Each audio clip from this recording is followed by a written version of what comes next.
नमस्कार दोस्तों, आपका स्वागत है आपके अपने YouTube चैनल बिग एप्पल में। और आज हम आपके लिए लाए हैं क्लास 6 की जो एसएसटी की बुक है, उसमें भूगोल के वन लाइनर प्रश्न। आप ये सामने देख पा रहे हैं।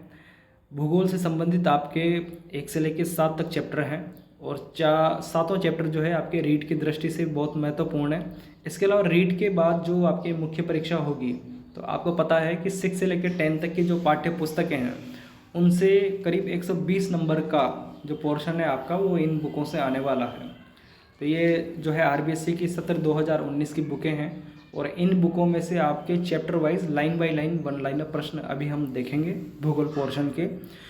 कुछ चैप्टर जो हैं वो आपको लगेगा कि वो रीड में आपके नहीं हैं, तो बिल्कुल नहीं है, लेकिन जो मेन परीक्षा में है वो आपके ज़रूर हैं। तो हम सभी चैप्टरों के वन लाइनर प्रश्न यहाँ पे देखेंगे। अगर आप केवल रीड की तैयारी कर रहे हैं तो वीडियो को थोड़ा स्किप करके देख सकते हैं। और ये जो पीडीएफ आप देख रहे हैं मित्रों, ये पीडीएफ को आप डाउनलोड कर सकते हैं। आप राजस्थान एग्ज़ाम मंत्रा इस यूट्यूब चैनल के किसी भी लेटेस्ट वीडियो के डिस्क्रिप्शन में चले जाइए, वहाँ पे आपको ये पीडीएफ मिल जाएगी। और पीडीएफ में class wise chapter wise one liner प्रश्न आपको मिल जाएंगे और वहाँ से आप इसको डाउनलोड करके भी जब चाहें तब पढ़ सकते हैं। तो अभी तो हम आपको ये जो प्रश्न है, ये इनका थोड़ा बहुत जो भूगोल का पोर्शन है, इसके प्रश्नों को थोड़ा सा देखते हैं, स्टडी करते हैं। और आप अगर बुक्स भी डाउनलोड करना चाहें तो इसी वीडियो के डिस्क्रिप्शन में जाके आप बुक्स डाउनलोड कर सकते हैं। इसमें 6 से लेकर 10 तक की आरबीएससी सत्र 2019-20 की जो बुक्स हैं उनको आप डाउनलोड कर सकते हैं पीडीएफ की फॉर्म में। तथा राजस्थान का जो पोर्शन है आपका, वो मेन पेपर में बहुत इंपॉर्टेंट हो जाता है। आपको पता है मित्रों, मेन पेपर में जो है 70 नंबर का प्रश्न जो है राजस्थान से संबंधित है। तो उसके लिए आप जो राजस्थान की बुकें हैं 6 से लेकर 10 तक की, 6, 7, 8 में हमारा राजस्थान चलती है। उसके अलावा 9th में जो है राजस्थान की शौर्य परंपरा, और 10th में है जो राजस्थान का इतिहास है, लोक संस्कृति। तो उन बुकों को भी आप डाउनलोड कर सकते हैं, आप तैयारी कर सकते हैं। तो ये जो भूगोल के प्रश्न हैं इनको हम देखते हैं। क्लास 6 है, आप एक बार वीडियो देखेंगे, इनको बार बार पढ़ेंगे तो आपकी बहुत अच्छी तैयारी हो जाएगी। तो चलिए ज़्यादा बात नहीं करते हैं और देखते हैं इन चैप्टर्स के जो वन लाइनर है चैप्टर वाइज। पहला जो चैप्टर है हमारा ब्रह्मांड। आसमान में दिखाई देने वाले तारों के विभिन्न समूह को क्या कहा जाता है? तारामंडल अथवा नक्षत्र मंडल। भारत में आसमान में दिखाई देने वाले 7 तारों के समूह को किस नाम से जाना जाता है? सप्तऋषि मंडल। सप्तऋषि मंडल को फ्रांस में क्या कहा जाता है? सॉसपैन, हत्ते वाली देगची। सप्तऋषि मंडल को ब्रिटेन में क्या कहा जाता है? खेत जुताई वाला हल, है ना, खेत जोतने के लिए जो हल काम आता है, मतलब हल, है ना। सप्तऋषि मंडल को यूनान में क्या कहा जाता है? स्मॉल बियर, छोटा भालू, है ना।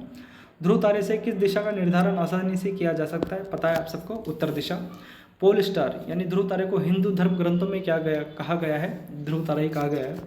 आकाश में फैले तारे, उल्का ग्रह, उपग्रह, धूमकेतु आदि क्या कहलाते हैं? खगोलीय पिंड कहलाते हैं। तारे किन गैसों के मिश्रण से बनते हैं? हाइड्रोजन व हीलियम।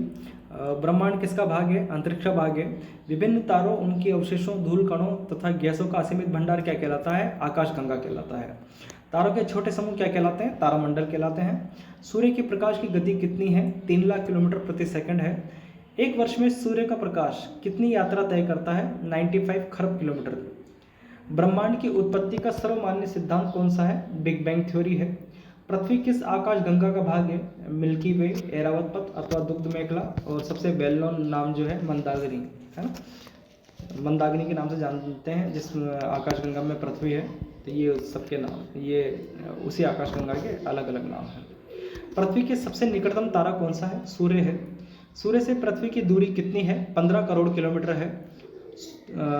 धूमकेतु या पुच्छल तारे का सिर सदैव होता है सूर्य की तरफ होता है, और जैसे जैसे ये सूर्य के पास आता जाता है इसकी पूंछ का आकार बढ़ता जाता है, मगर सिर जो है हमेशा सूर्य की तरफ रहता है। जैसे जैसे सूर्य के पास आता है तो सूर्य की गर्मी की वजह से इसके जो धूल के कण और जो जलवाष्प है वो एक पूंछ नुमा संरचना बनाती है। ठीक है, तो हमको ये इस तरह से पूंछ वाला तारा जो है दिखाई देता है। तो इसका जो सिर होता है वो सूर्य की तरफ होता है, और जो पूंछ वाला हिस्सा है जिसमें धूल कण और बर्फ़ वगैरह, बर्फ़ की जो के पिघलने से जो जलवाष्प बनती है वो सब पीछे की तरफ होती है। पृथ्वी के निकट से गुजरने वाला चर्चित धूमकेतु कौन सा है? हेली है। अंतिम बार हेली को कब देखा गया था? 1986 में देखा गया था। अगली बार हेली धूमकेतु कब दिखाई देगा? ये सन 2062 में दिखाई देगा। हर 76 वर्षों के बाद ये नजर आता है, हाँ। तो हेली धूमकेतु कितने वर्षों के बाद दिखाई देता है? 76 वर्षों के बाद दिखाई देता है। ग्रह का चक्कर लगाने वाला पिंड क्या कहलाता है? उपग्रह कहलाता है। जैसे अगर हम यहाँ से सैटेलाइट छोड़ते हैं पृथ्वी से, तो कृत्रिम उपग्रह होते हैं, है ना, तो वो आर्टिफिशियल सैटेलाइट कहलाते हैं। और जो चंद्रमा, जो पृथ्वी का एक प्राकृतिक उपग्रह है, तो वो भी सैटेलाइट है एक तरह का, तो उसे उपग्रह बोला जाता है। तारे चमकते हैं स्वयं के प्रकाश से। अगला चैप्टर है सौर परिवार। सौर परिवार का पिता या जनक किसे कहा जाता है? सूर्य को कहा जाता है। सौर मंडल के सभी आकाशीय पिंड जिस पथ पर सूर्य का चक्कर लगाते हैं क्या कहलाता है? वो कक्ष कहलाता है।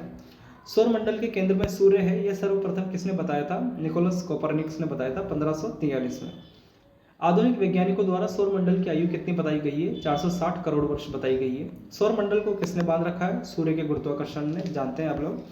सूर्य के प्रकाश को पृथ्वी तक आने में कितना समय लगता है? 8 मिनट 30 सेकंड का समय लगता है। सौर मंडल में कुल कितने ग्रह हैं? 8 ग्रह हैं। प्लूटो से ग्रह का दर्जा कब छीना गया? सन 2006 में। पहले सूर्य के 9 ग्रह माने जाते थे, है ना, मगर 2006 में प्लूटो से ये दर्जा छीन लिया गया, क्योंकि प्लूटो की कुछ विशेषताएं थी जो ग्रह के रूप में नहीं हो रही थी, तो हमने इसको ग्रह का दर्जा जो है हटा दिया है सन 2006 में, और अब इसे बोना ग्रह कहा जाता है ना, प्लूटो को बोना ग्रह कहा जाता है। अब जो ग्रह हैं वो 8 ही हैं, ठीक है। बुध, शुक्र, पृथ्वी, मंगल, बृहस्पति, शनि, अरुण, वरुण, ये 8 ग्रह हैं, ठीक है। आंतरिक ग्रहों में कौन शामिल है? बुध, शुक्र, पृथ्वी, मंगल, ये आंतरिक ग्रहों में आते हैं, और जो बाकी बचे हुए बृहस्पति, शनि, अरुण, वरुण, ये बाह्य ग्रहों में आते हैं। इनको, इसमें से जो है आपके बृहस्पति, शनि, इनको गैसीय ग्रह भी कहा जाता है। बर्फदानों की संख्या किसे दी गई है? अरुण, वरुण को। सूर्य से बहुत दूर होने के कारण यहाँ पे बर्फ ही बर्फ है ना, टेम्परेचर बहुत कम रहता है। तो सूर्य से दूरी के आधार पर पृथ्वी का सौर मंडल के ग्रहों में कौन सा स्थान है? तीसरा। पृथ्वी का सूर्य से दूरी, पहले पे बुध है, दूसरे पे शुक्र है, तीसरे पे पृथ्वी है। आकार की दृष्टि से पृथ्वी सौर मंडल का कितनेवां बड़ा ग्रह है? 5वां बड़ा ग्रह है। पृथ्वी का औसत तापमान कितना है? 15 डिग्री सेल्सियस है। पृथ्वी पर तापमान बने रहने का कारण क्या है? वायुमंडल है। पृथ्वी के कितने परिमंडल हैं? 4 परिमंडल हैं, स्थल मंडल, वायुमंडल, जलमंडल, और इन तीनों को मिलाकर बोला जाता है जीवमंडल। तो ये तीनों मंडल एक और मंडल बनाते हैं जिसको जीवमंडल बोला जाता है। तो इस तरह पृथ्वी के 4 परिमंडल हो गए, स्थल मंडल, वायुमंडल, जलमंडल और जीवमंडल। पृथ्वी के कितने भाग पर जल है? 71% भाग पर जल है। और मैंने इसके लिए एक फॉर्मूला बना रखा है, जल 71। मैं हमेशा याद रखता हूँ जल 71, तो उससे मुझे पता पड़ जाता है पृथ्वी पे जल 71, बाकी बचा 29% वो स्थल। और ये एक और चीज़ को कन्फ्यूज होने से बचाता है, जो नाइट्रोजन की मात्रा है वायुमंडल में 78% है। तो मैं कभी कन्फ्यूज हो जाता था कि यार वो 78 जो है नाइट्रोजन है या 71% है। अब 71 तो जल है, तब जल 71 फॉर्मूले से मुझे पता हो जाता है कि अगर जल 71 है तो नाइट्रोजन 78 होगी, ठीक है। बाकी 21% आपकी ऑक्सीजन होती है, और जो 1% में दूसरी जो गैसें हैं वो आती है। तो इस एक जल 71 फॉर्मूले से 4 चीज़ें मैं याद रख पाता हूँ, आप भी रख सकते हैं, है ना। पृथ्वी का उपग्रह कौन सा है? चंद्रमा, पता है आपको। पृथ्वी के समान सघन वातावरण की खोज कहाँ की गई है? टाइटन, है ना। ये किसका उपग्रह है? टाइटन जो है ये शनि जो ग्रह है सूर्य का, उसका उपग्रह है। चंद्रमा की तुलना में पृथ्वी कितनी बड़ी है? 81 गुना बड़ी है। चंद्रमा को अपने अक्ष पर घूमने में कितना समय लगता है? 29 दिन। पृथ्वी को अपने अक्ष पर घूमने में लगता है 24 घंटे का समय, और चंद्रमा को अपने अक्ष पर ही घूमने में लगता है 29 दिन का समय, ठीक है। चंद्रमा को पृथ्वी के चारों तरफ चक्कर लगाने में कितना समय लगता है? 27 दिन। देखिए, अपने अक्ष पे घूमने में ज़्यादा समय लग रहा है, पूरा चक्कर लगाने में पृथ्वी का इसको कम समय लग रहा है ना। पृथ्वी को सूर्य का चक्कर लगाने में आपको पता है 365 दिन 6 घंटे का समय लगता है, जबकि चंद्रमा को पृथ्वी के चारों चक्कर लगाने में लगता है 27 दिन का समय। मंगल व बृहस्पति के बीच की पट्टी क्या कहलाती है? क्षुद्र ग्रह। इसमें बहुत सारे पत्थरों के टुकड़े हैं, जो ये बहुत सारे अरबों खरबों में। तो ये जो मंगल और बृहस्पति के बीच की जो पट्टी है वो क्षुद्र ग्रह कहलाती है। टूटते हुए तारे के रूप में किन्हें जाना जाता है? उल्का पिंडों को जाना जाता है। पखवाड़ा कितने दिनों का होता है? 15 दिन का। सौर मंडल का सबसे बड़ा ग्रह कौन सा है? बृहस्पति है। सौर मंडल का सबसे छोटा ग्रह कौन सा है? बुध है। जीवंत ग्रह किसे कहा जाता है? पृथ्वी को।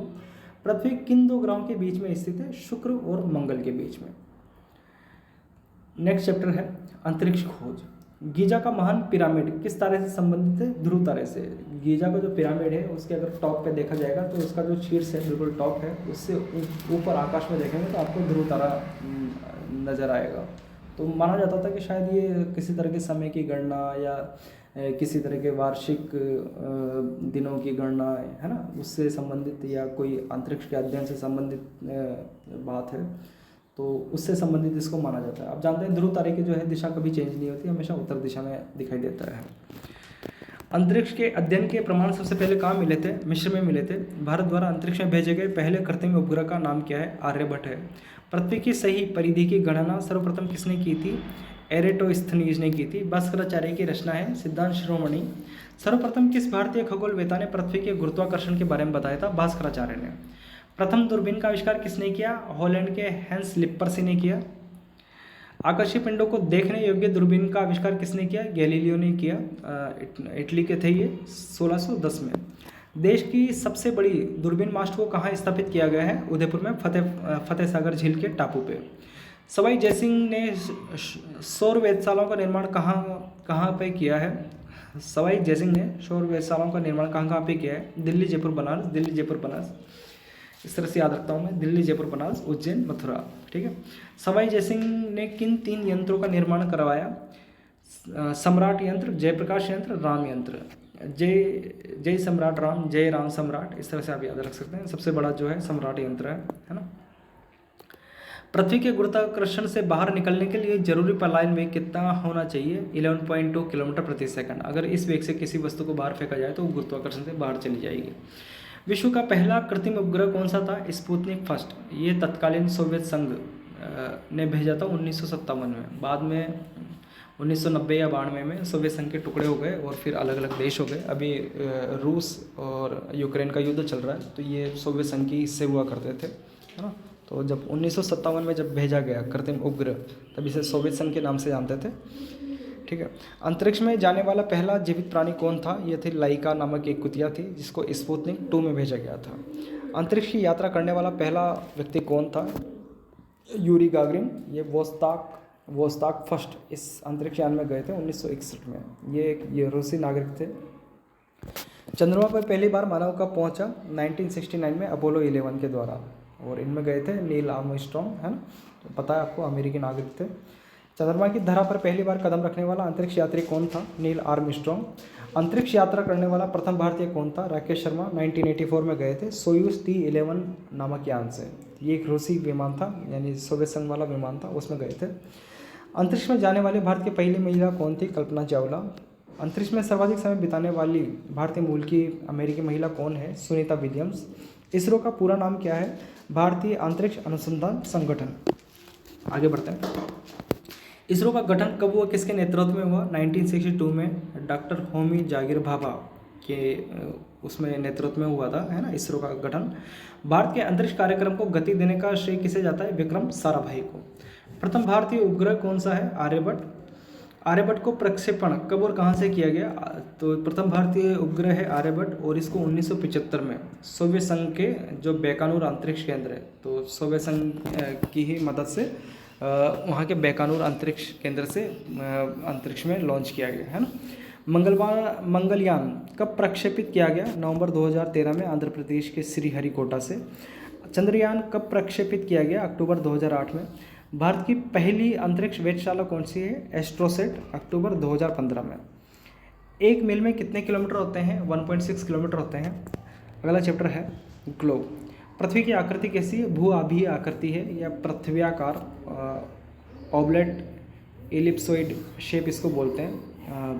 तो कैसी आकृति है पृथ्वी की? भू-आभीय या पृथ्व्याकार। पृथ्वी का भूमध्य वृत्तीय व्यास क्या है? ध्यान दीजिएगा, अगर कोई पृथ्वी के चारों ओर धागा लपेटे भूमध्य रेखा के चारों ओर, तो वो हो गया जैसे भूमध्य वृत्तीय व्यास, और ध्रुव की तरफ से इसको व्यास को नापें। सॉरी, मैं गलत हूँ। पृथ्वी का जो भूमध्य वृत्तीय व्यास है, व्यास तो आप जानते हैं इस एक कोने से लेके दूसरे कोने तक का है, जो सेंटर से गुजरे, है ना, तो वो होता है व्यास। तो पृथ्वी का जो भूमध्य वृत्तीय व्यास है वो 12,756.6 किलोमीटर है। और पृथ्वी का जो ध्रुवीय व्यास है, यानी एक ध्रुव से दूसरे ध्रुव पर पृथ्वी का जो सेंटर है उसको मिलाते हुए अगर कोई रेखा खींची जाए तो वो उसका व्यास हो जाएगी, ये है 12,714 किलोमीटर। और जो चारों तरफ की बात मैं कर रहा था वो परिधि आ जाएगी, है ना, भूमध्य वृत्तीय परिधि आगे आएगा इसमें। पृथ्वी की भूमध्य रेखीय परिधि कितनी है, यह है 40,075 किलोमीटर।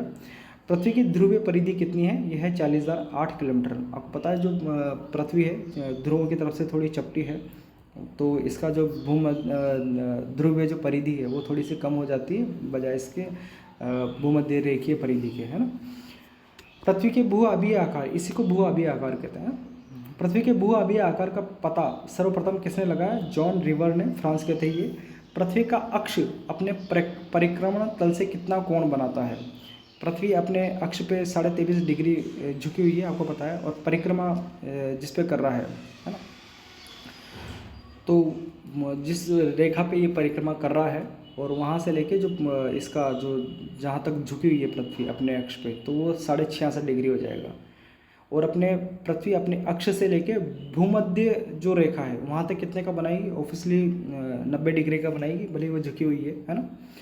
90 डिग्री उत्तरी अक्षांश रेखा कहाँ पर खींची गई है, उत्तरी ध्रुव पे, ठीक है। ये एक बिंदु के रूप में है, कोई अक्षांशीय वृत्त नहीं बनाती है, बिंदु के रूप में है। बाकी जो है 0 डिग्री यानी विषुवत रेखा है, भूमध्य रेखा, और फिर जो 1 डिग्री 2 डिग्री कर्क रेखा, मकर रेखा, ये सब जो है अक्षांशीय व्रतों के रूप में है। 90 डिग्री जो है उत्तरी ध्रुव पे, दक्षिणी ध्रुव पे एक बिंदु के रूप में है, आगे आएगा ये सब। 23.5 डिग्री उत्तरी अक्षांश पर खींची गई रेखा क्या कहलाती है, कर्क रेखा। 66.5 डिग्री उत्तरी अक्षांश रेखा किसका निर्माण करती है, आर्कटिक वृत्त का। 90 डिग्री दक्षिणी अक्षांश रेखा कहाँ पे स्थित है, दक्षिणी ध्रुव पे, ये भी बिंदु के रूप में बताया आपको। 23.5 डिग्री दक्षिणी अक्षांश रेखा, ये 23.5 डिग्री बोलना गलत है, ये 23 डिग्री 30 मिनट, जो 1 डिग्री को मिनट में डिवाइड कर दिया जाता है ना, 60 मिनट तक, तो 30 मिनट यानी करीब 1 डिग्री का आधा इतना हो जाता है ये। पर फिर भी हम यहाँ पे पढ़ने के हिसाब से 23.5 डिग्री ही इसको बोलेंगे, है ना। 23.5 डिग्री दक्षिणी अक्षांश रेखा क्या कहलाती है, मकर रेखा। 66.5 डिग्री दक्षिणी अक्षांश रेखा क्या कहलाती है, अंटार्कटिक वृत्त। ये आपके आ गया दक्षिणी गोलार्ध में, उत्तरी गोलार्ध, दक्षिणी गोलार्ध, है ना। उत्तरी गोलार्ध में क्या अधिक है, उत्तरी गोलार्ध में स्थल भाग अधिक है।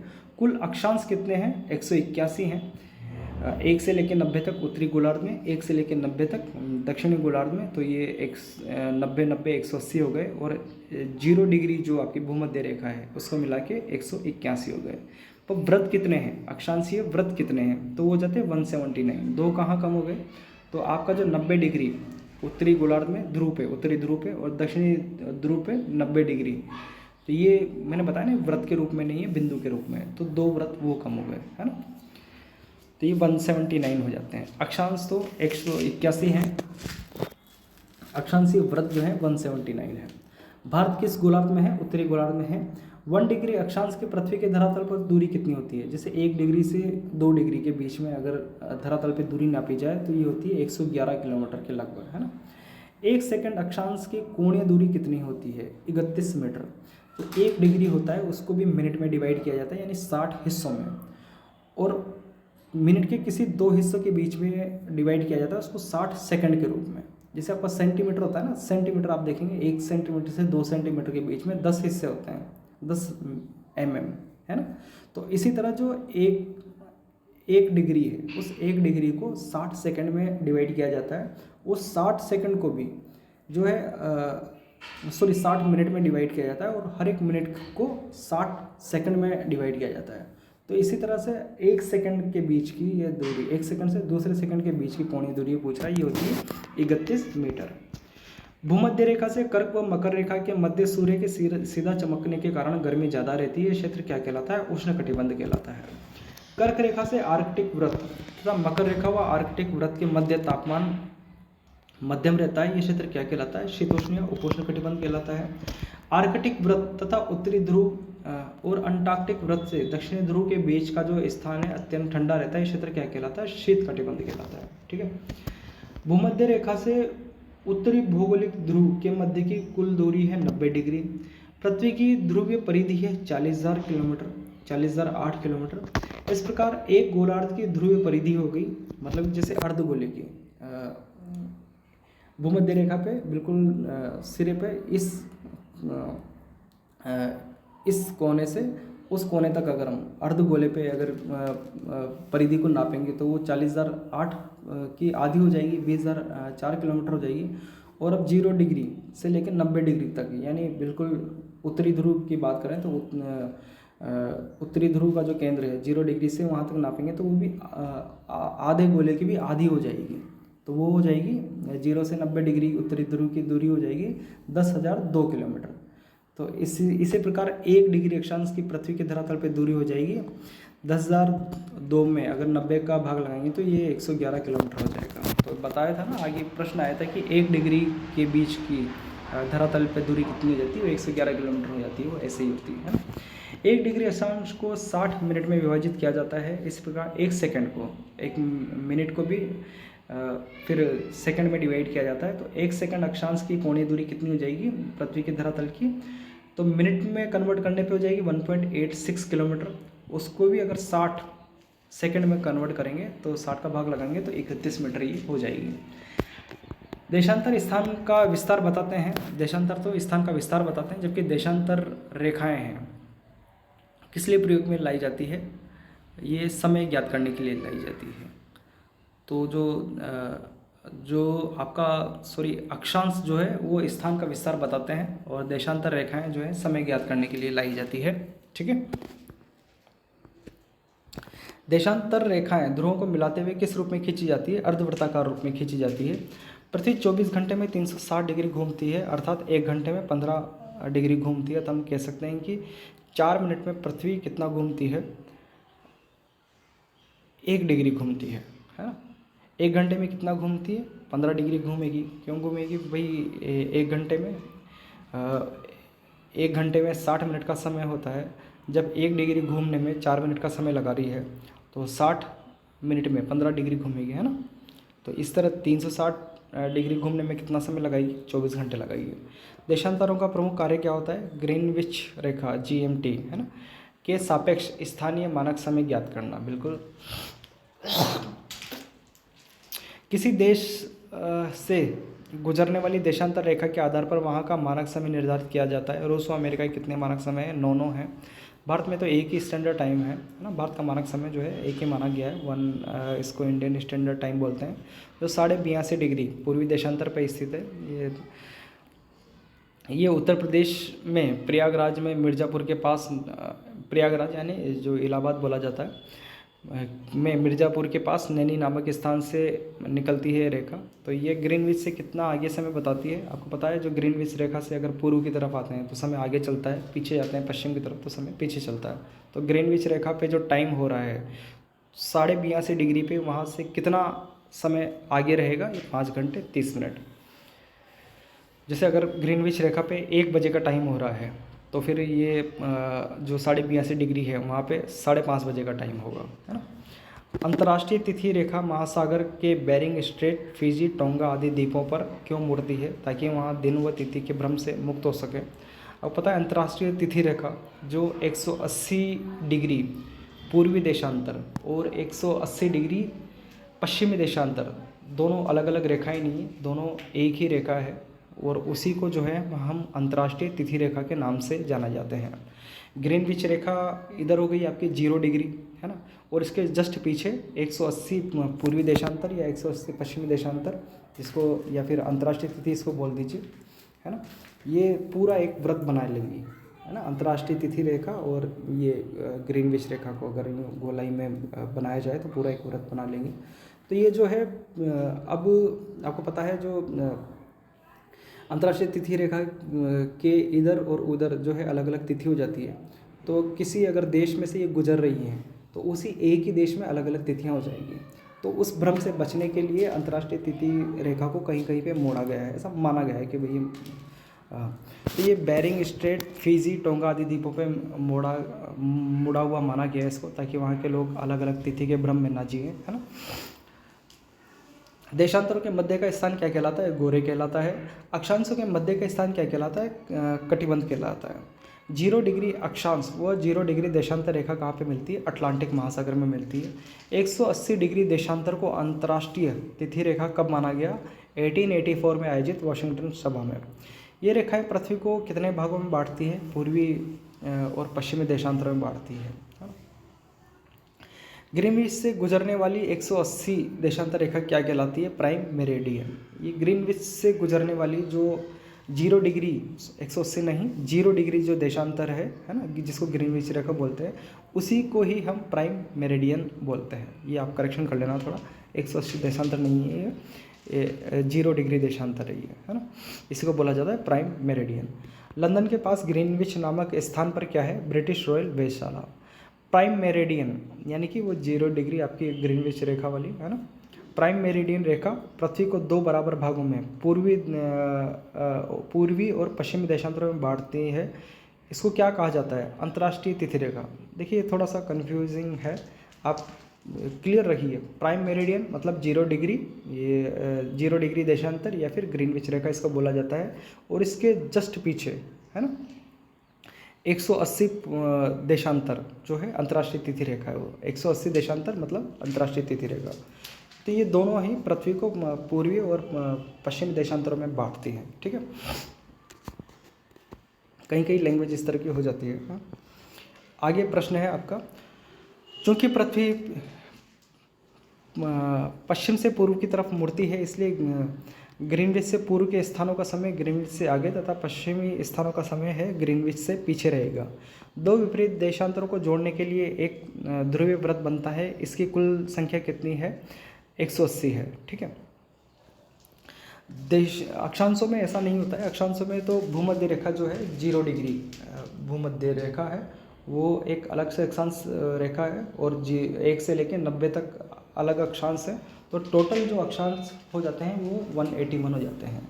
यहाँ पे भी जो देशांतर व्रत अगर बनाए हैं है ना, भाई देशांतर तो हो गए 360, 0 डिग्री को मिला के 361 होने चाहिए, पर ऐसा नहीं होता है क्योंकि जो 180 पूर्वी देशांतर और 180 डिग्री पश्चिमी देशांतर है, दोनों एक ही हैं। तो 0 डिग्री को मिलाने के बाद भी जो देशांतर हो जाते हैं वो होते हैं 360। और अगर अक्षांशीय व्रत बनाए जाएं, जैसे 0 डिग्री वाले के जस्ट पीछे 180 वाला है ना, 1 डिग्री के पीछे वाला जो है 179 है ना, तो इस तरह से अगर देशांतरीय व्रत बनाए जाएं तो इनकी संख्या होती है 180। 21 जून को कर्क रेखा पर सूर्य लंबवत चमकता है, जिससे कर्क रेखा पर दिन सबसे बड़ा व रात सबसे छोटी होती है। यह अवस्था क्या कहलाती है? ग्रीष्म अयनांत। देखिए इस एक ही प्रश्न से आपके 4 प्रश्न होंगे। 21 जून को कर्क रेखा पर सूर्य लंबवत चमकता है, कर्क रेखा पर सबसे बड़ा दिन होता है 21 जून को। तो फिर सबसे छोटा दिन कहाँ पे होगा? मकर रेखा पे है ना। तो इस तरह से आप पता लगा सकते हैं। एक बार इसको कॉपी पेन लेके करेंगे तो बहुत अच्छा रहेगा। ठीक है, 22 दिसंबर को मकर रेखा पे सूर्य लंबवत चमकता है, जिससे कर्क रेखा पर, अब इसने मकर रेखा की ही बात नहीं की, मकर रेखा पे सूर्य को चमकाया और बात कर रहा है कर्क रेखा पे। कर्क रेखा पर रात सबसे बड़ी रहेगी, लेकिन दिन सबसे बड़ा कहाँ रहेगा? 22 दिसंबर को मकर रेखा पे है ना। तो ये अवस्था क्या कहलाती है? शीत अयनांत कहलाती है। चूँकि हम कर्क रेखा वाले क्षेत्र में रहते हैं तो इसलिए कर्क रेखा के संदर्भ में इसने यहाँ दोनों बातें की है। 21 मार्च व 23 सितंबर को सूर्य विषुवत रेखा पर सीधा चमकता है, इससे पूरी धरती पर दिन व रात बराबर होते हैं। 21 मार्च को वसंत विषु व 23 सितंबर को शरद विषु कहा जाता है। सौर वर्ष सामान्यतः 365 दिन का होता है। लीप वर्ष आप जानते हैं, जिस वर्ष में 1 फरवरी में 29 दिन होते हैं उसे लीप वर्ष कहा जाता है ना। प्रत्येक लीप वर्ष में फरवरी 29 दिन की होती है। हिंदी कैलेंडर में चैत्र मास में एक अतिरिक्त दिन जोड़ा जाता है। हिंदी कैलेंडर में कब जोड़ा जाता है? चैत्र मास में जोड़ दिया जाता है। और अंग्रेजी कैलेंडर जो जनवरी फरवरी वाला होता है उसमें कब जोड़ा जाता है? 4 सालों में एक बार फरवरी में है। लीप वर्ष किससे विभाज्य होता है? 4 से। यानी कोई जैसे सन 2000 है उसमें आप 4 से डिवाइड करोगे तो पूरा डिवाइड हो जाएगा, पूरा भाग चला जाएगा। तो यानी ये लीप वर्ष है। सन 2024 इसमें आप 4 से डिवाइड करोगे पूरा डिवाइड हो जाएगा। जिसमें नहीं होएगा उसमें आप समझ जाइए कि फरवरी 28 दिन होती है। जब सूर्य पृथ्वी और चंद्रमा एक सरल रेखा में होते हैं तो ऐसी स्थिति में सिजिगी का निर्माण होता है। सूर्य पृथ्वी चंद्रमा, चंद्रमा पृथ्वी सूर्य, सूर्य चंद्रमा पृथ्वी सब अगर एक सरल रेखा में तो इस स्थिति को सिजिगी बोलेंगे। पृथ्वी जब सूर्य तथा चंद्रमा के मध्य में आ जाती है तो ऐसी स्थिति में सूर्य की रोशनी चंद्रमा तक नहीं पहुंचती। पृथ्वी की छाया चंद्रमा पर गिरती है, इसे चंद्रग्रहण कहा जाता है। और ये हमेशा कब होता है? पूर्णिमा को। तो चंद्रग्रहण हमेशा कब होगा? पूर्णिमा को। चंद्रग्रहण में क्या होगा? सूर्य और चंद्रमा के बीच में पृथ्वी आ जाएगी, याद रखना है। चंद्रग्रहण पूर्णिमा ऐसे याद रखना है। जब चंद्रमा सूर्य और पृथ्वी के बीच में आ जाता है तो पृथ्वी के कुछ हिस्से पे सूर्य का प्रकाश नहीं पहुंच पाता। ऐसी स्थिति सूर्य ग्रहण कहलाती है। कब होता है? हमेशा अमावस्या को। पृथ्वी अपने अक्ष पर पश्चिम से पूर्व दिशा में किस गति से घूमती है? 1610 किलोमीटर प्रति घंटा। अपने अक्ष पे घूमने में 24 घंटे का समय लेती है। इसकी परिधि कितनी है आप निकाल सकते हैं आराम से। तो 1 घंटे में ये घूमती है 1610 किलोमीटर। बहुत तेज़ स्पीड है ना। आपको और हमको महसूस नहीं होता। हम तो यही कहते हैं अरे दिन तो जल्दी से पूरा हो गया। पृथ्वी की किस गति से दिन रात होते हैं? घूर्णन गति से। पृथ्वी सूर्य के चारों तरफ एक अंडाकार गति में चक्कर लगाती है। इसके लिए 365 दिन 5 घंटे 54 मिनट का समय लगता है। इसे ही परिक्रमण या वार्षिक गति कहा जाता है। इससे क्या होता है? पृथ्वी पर ऋतु परिवर्तन व वर्ष परिवर्तन होता है। अगला चैप्टर है मानचित्र। सर्वप्रथम मानचित्र कहाँ बनाए गए? इस चैप्टर से बहुत कम प्रश्न है आपके रीट में, या तो लगभग है ही नहीं, फिर भी कुछ देख लेते हैं। सर्वप्रथम मानचित्र कहाँ बनाए गए? मिस्र में। मानचित्रों पर अक्षांश व देशांतर रेखाओं को किसके द्वारा दर्शाया गया? टोलेमी के द्वारा। नई दुनिया किसे कहा जाता है? अमेरिका को कहा जाता है। अमेरिका की खोज किसने की? कोलंबस ने 1492 में। वास्को डी गामा भारत के किस तट पर पहुंचा था? 1498 में केरल के कालीकट पे। ये भारत की खोज करना, अमेरिका की खोज करना, मतलब खोज अमेरिका या भारत की नहीं है, उस जगह तक पहुंचने के लिए समुद्री मार्ग की खोज, उसी को कहते हैं ना भारत की खोज, यानी भारत के लिए समुद्री मार्ग खोजा गया। उससे पहले स्थल तक तो आते ही थे, है ना। इधर यूरोप से ही तो सिकंदर वगैरह ने आके, सिकंदर का जो सेनापति था सेल्यूकस वगैरह, या इन लोगों ने भारत पे अटैक किए थे, तो स्थल मार्ग से तो आ ही चुके थे, पर ये बात है समुद्री मार्ग खोजने की। मानचित्र निर्माण में किसका प्रयोग किया जाता है? पैमाने का। दिशा ज्ञात करने के लिए कौन से यंत्र का प्रयोग किया जाता है? कंपास का। किसी छोटे क्षेत्र का बड़े पैमाने पर तैयार रेखा चित्र कहलाता है खाका। छोटे क्षेत्रों को बड़ा करके कौन से मानचित्रों में दर्शाया जाता है? कैडस्ट्रल या भू संपत्ति। ये जैसे अपन प्लॉट वगैरह के जो आते हैं ना, कोई कॉलोनी का प्लॉट कटा हुआ है ना, या हमारा ये प्लॉट है कोने वाला है, तिरछे वाला है, मेन रोड वाला है, इस तरह से। तो ये जो इस तरह के जो मानचित्र होते हैं ये कैडस्ट्रल या भू संपत्ति मानचित्र कहलाते हैं। विभिन्न प्रकार के मानचित्रों का संकलन क्या कहलाता है? एटलस कहलाता है। दिशा सूचक यंत्रों की सुई हमेशा कौन सी दिशा दिखाती है? उत्तर दिशा। कंपास जो होता है दिशा सूचक यंत्र, उसकी जो सुई हमेशा उत्तर दिशा बताएगी। अब एक दिशा आपको पता है तो आप आराम से बाकी 3 दिशा का पता लगा सकते हैं कौन कौन सी दिशा है। परंपरागत मान्यता वाले चिन्ह जो मानचित्र में प्रयोग किए जाते हैं क्या कहलाते हैं? रूढ़ चिन्ह। अगला चैप्टर है पृथ्वी के कितने प्रतिशत भाग पर महाद्वीप है? 29% भाग पे महाद्वीप है। पृथ्वी के स्थलीय भाग को कितने महाद्वीपों में विभक्त किया गया है? 7 महाद्वीपों में। पृथ्वी के कितने प्रतिशत भाग पे महासागर है? 71% भाग पे महासागर, या इसको कह सकते हैं जल है। पृथ्वी के जलीय भाग को कितने महासागरों में बांटा गया है? 5 महासागरों में बांटा गया है। हमारी जो बुक है 6 की, उसमें 4 ही महासागरों का जिक्र है। प्रशांत महासागर, हिंद महासागर, अंटार्कटिक महासागर, आर्कटिक महासागर। 5 महासागर, वैसे एक और महासागर माना गया है जिसे अटलांटिक महासागर, पर उसका जो जिक्र है जो बुक में नहीं है, तो अपन यहाँ पे 4 ही महासागर मानेंगे, ठीक है। विश्व का सबसे बड़ा महाद्वीप कौन सा है? एशिया। एशिया पृथ्वी के कितने प्रतिशत भाग पे फैला हुआ है? 30%। एशिया को अफ्रीका से किसके द्वारा अलग होता है? स्वेज नहर व लाल सागर के द्वारा अलग होता है। एशिया अफ्रीका से किसके द्वारा? स्वेज नहर या लाल सागर के द्वारा। एशिया के पूर्व में कौन सा महासागर है? प्रशांत महासागर। एशिया के उत्तर में स्थित है आर्कटिक महासागर। एशिया के दक्षिण में स्थित है हिंद महासागर। एशिया को यूरोप से अलग कौन करता है? यूराल पर्वत या कैस्पियन सागर अलग करता है। विश्व की सबसे ऊंची चोटी कौन सी है? माउंट एवरेस्ट है। 8,848 मीटर इसकी समुद्र तल से ऊंचाई है। विश्व का सबसे नीचा स्थान कौन सा है? मृत सागर है। समुद्र तल से इसकी नीचे ये 418 मीटर नीचे। इसमें डूबते नहीं है, आप इस पानी में जाओगे बैठ जाओगे, डूबेंगे नहीं, है ना। वो इस पानी में लवणों की मात्रा इस तरह की होने की वजह से ऐसा होता है। आप चाहें यूट्यूब पे इसको देख सकते हैं, बहुत मज़ेदार चीज़ है मतलब पृथ्वी पे। तो विश्व की कितने प्रतिशत जनसंख्या एशिया में निवास करती है? 60% जनसंख्या। विश्व का सबसे बड़ा पठार कौन सा है? तिब्बत का पठार। सबसे ऊंचा पठार कौन सा है? पामीर का पठार। एशिया की सबसे लंबी नदी कौन सी है? यांगटीसी क्या। किस महाद्वीप के बीच से होकर तीनों प्रमुख अक्षांश रेखाएं गुजरती है? अफ्रीका महाद्वीप। विश्व का सबसे बड़ा मरुस्थल कौन सा है? सहारा मरुस्थल, अफ्रीका में है, पता है आपको। विश्व की सबसे लंबी नदी कौन सी है? नील नदी है। नामीब व कालाहारी मरुस्थल किस महाद्वीप का भाग है? अफ्रीका महाद्वीप का भाग है। नील नदी का उद्गम किस झील से होता है? विक्टोरिया झील से होता है। अफ्रीका की सबसे लंबी पर्वत श्रृंखला कौन सी है? एटलस, ठीक है। ये पता होना चाहिए। जैसे एशिया महाद्वीप में आप आ जाते हैं तो जैसे हिमालय पर्वत श्रृंखला है ना, यूराल पर्वत जो है आपको एशिया और यूरोप को अलग करता है। आपकी अफ्रीका में जो है एटलस आ गई, आपकी दक्षिण अमेरिका में जो है एंडीज़ आ गई, आपकी उत्तरी अमेरिका में जो है रॉकी पर्वत श्रेणी आ गई, है ना। तो ये पता होना चाहिए। अफ्रीका का सबसे ऊंचा स्थान कौन सा है? किलिमंजारो। उत्तरी अमेरिका का सबसे ऊंचा पर्वत शिखर कौन सा है? Mount Denali. विश्व का सबसे बड़ा और गहरा गर्त कौन सा है? Grand canyon. ये पृथ्वी पे है, जलीय भाग में नहीं, पृथ्वी पे ग्रैंड कैनियन, ये उत्तरी अमेरिका में है ना।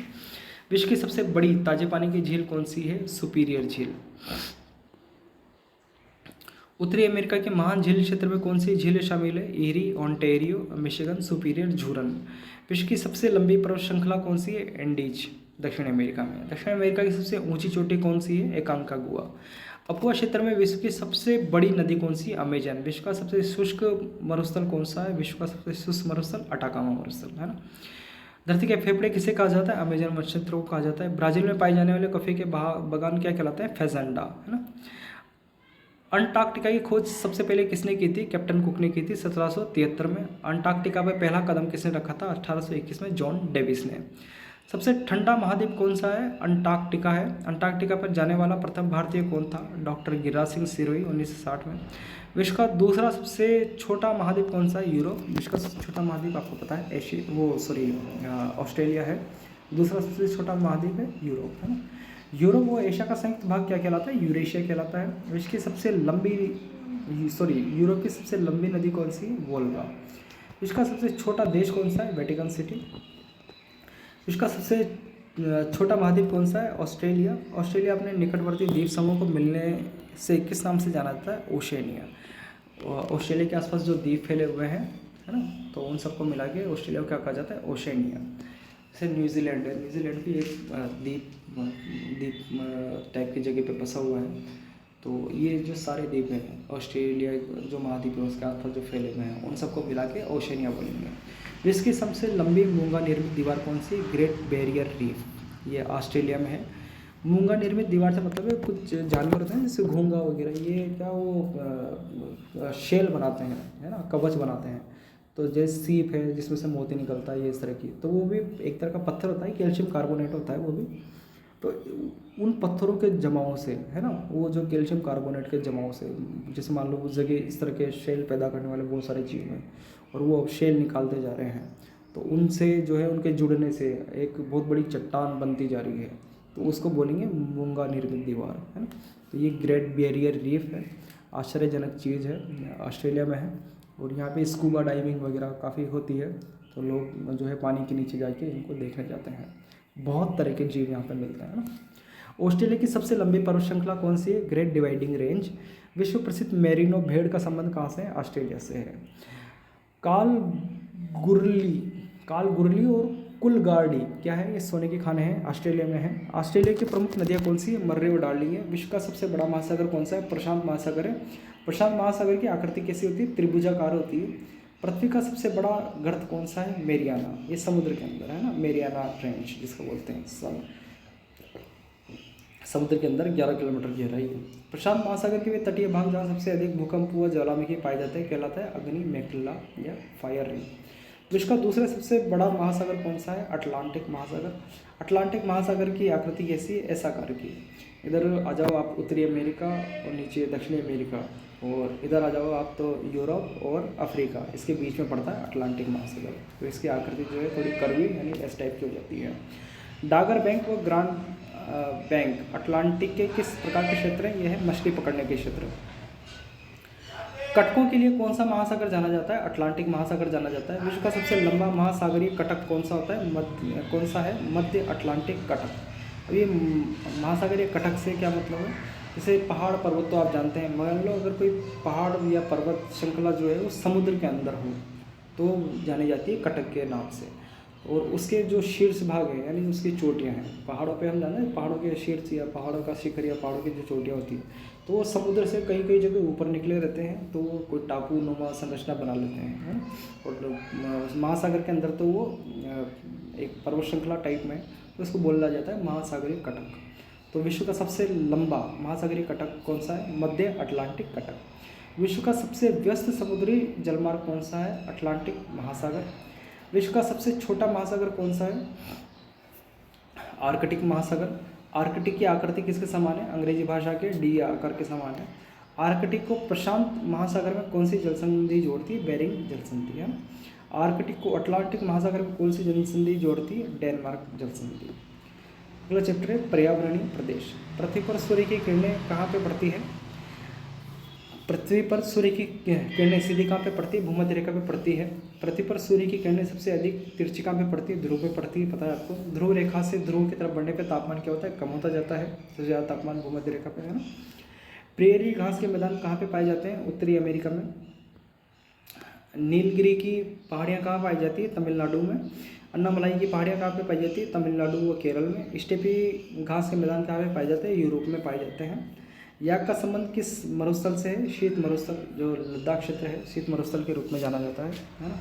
एस्किमो के बर्फ से बने घर क्या कहलाते हैं? इग्लू कहलाते हैं। सेल तथा वालरस किस क्षेत्र में पाए जाने वाले जीव हैं? ध्रुवीय क्षेत्र में। ध्रुवीय क्षेत्र में ध्रुवीय भालू, polar bear, seal, walrus, penguin, इस तरह के जीव पाए जाते हैं। दो अक्षांशों के बीच स्थित विशेष परिस्थिति वाला क्षेत्र किस नाम से जाना जाता है? कटिबंध के नाम से। रेत के टीले अन्य किस नाम से जाने जाते हैं? धोरे के नाम से। तो मित्रों, ये भूगोल का जो पोर्शन है आपका हो गया है। काफ़ी अच्छे इंपॉर्टेंट प्रश्न थे, तैयारी करते रहिए और इसी तरह के वीडियो के लिए लगातार हमारे साथ बने रहिए। आपका दिन शुभ हो, रीट में आप बहुत अच्छे नंबरों से पास हो, टीचर बने, हमारी यही शुभकामनाएं। लगातार बने रहिए हमारे साथ ना।